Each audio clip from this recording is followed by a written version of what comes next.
ต่อไปนี้อาจารย์รามินต้นแก้วนะครับก็ต้องทดสอบเสียงครับรถแห่มินิจิ๊บโดยท่านกำนันครับผมกำลังหน่อยลอยสุด110โอ้ซึ่งมาฟังปันประยุกต์จัดก่อนสวัสดีนะครับ ครับผมขอบคุณไหมไทยสายยันซาวนะครับครับผมยังคือครับ เดี๋ยวขึ้นไหมครับ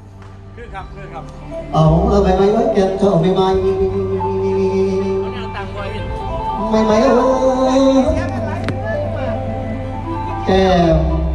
แค่ยันนี่กับเป็นสีได้ไหมไม่ดูครับไม่ครับผม อันนี้เข้ามาแล้วผมหมอลำรามินสีบวาผมถือให้ผมไม่ยังครับสีบวาเดี๋ยวได้พี่น้องป่าสีบวาเหี่ยวแก้มผู้เฒ่านี่ก็เป็นสีเหี่ยวฟังอาจารย์รามินต้นแก้วร้องเพลงครับตอนนี้ทดสอบเสียงต้องเสียวเป็นบ่ลำผู้หนาวสีบวาเพื่อนปัดมันขาวมันบอกเขาตั้งแต่คนหัวสัมผัสหนอบัดเวลาขึ้นต่อเพื่อแจ้ปากแจ้ฟันปาสิว่าเราพัดเดียวกับบ่แม่นสังเกตที่โตแก่นกระดือเกิดชวนกันเสียงพ่อไผ่พ่อมันจังข้างข้างอินเวลายุกระดังครับตอนนี้ครับ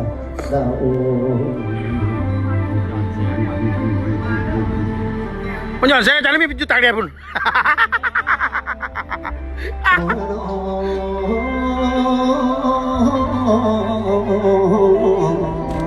ขาวเลยขาวแล้วทั้งหลังทั้งหลังพอบักคิ้วรถ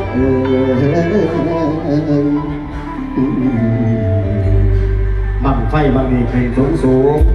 ลงซาสวัสดีครับพี่ดอกดังดวงมาลาครับทดสอบครับอาจารย์รามินมันขอบคุณแล้วรัวครับผม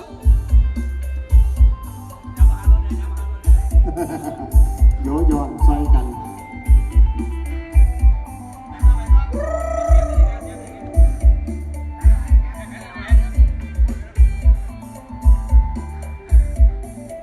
ทำรายการกำลังทดสอบเสียงรถแห่หน่อยครับรถแห่หน่อยครับจิบครับอาจารย์รามินครับเอาไฟดับโอ้ยจะกันเราลูกเนาะอาจารย์ต้องโคตรซ่าดับอยากสร้างไงเหรอ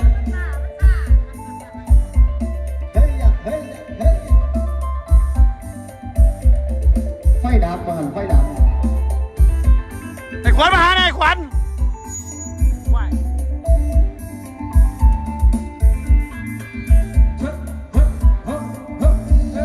ขอบคุณพี่ดอกนักวงมาลามากครับ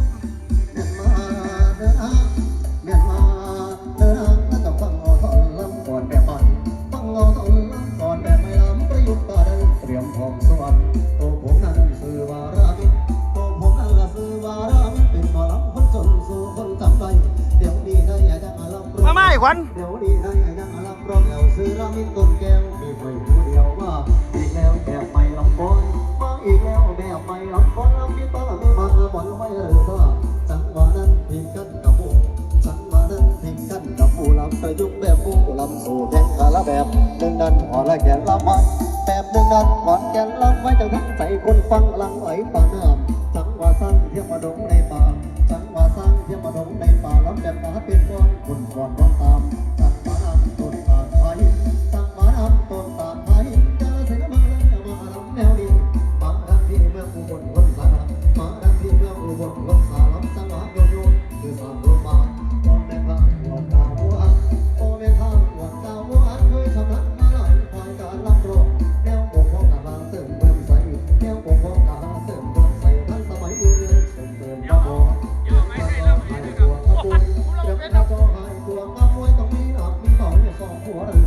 ีครับจินตนาสมสุข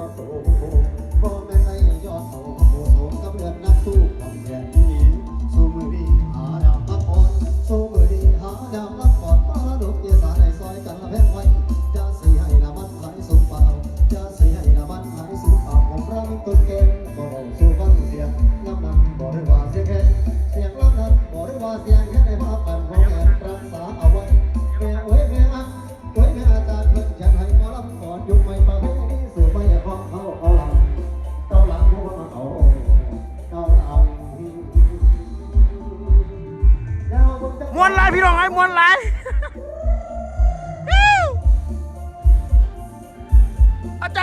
มวนเลยวะ มาเด้อมาเด้อโกดังอุบลสายันซาว1997ส่วนได้รับการด้วยวันเครื่องเสียงกลางแจ้งข้าวเกลือสารเกิดติด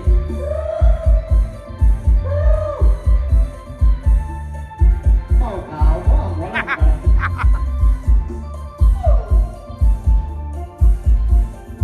เช็คระบบสุดยอดรถแห่รุ่นจิ๋วขนาดจิ๋วแต่เสียงรถได้คุณภาพอินดี้คาร์ดิโอ2019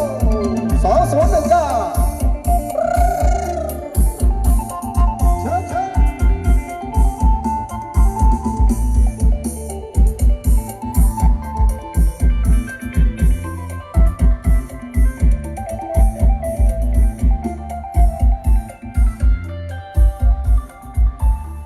สวัสดีพี่น้องเด้อคุณดูท่านไก่คุณดูท่านไก่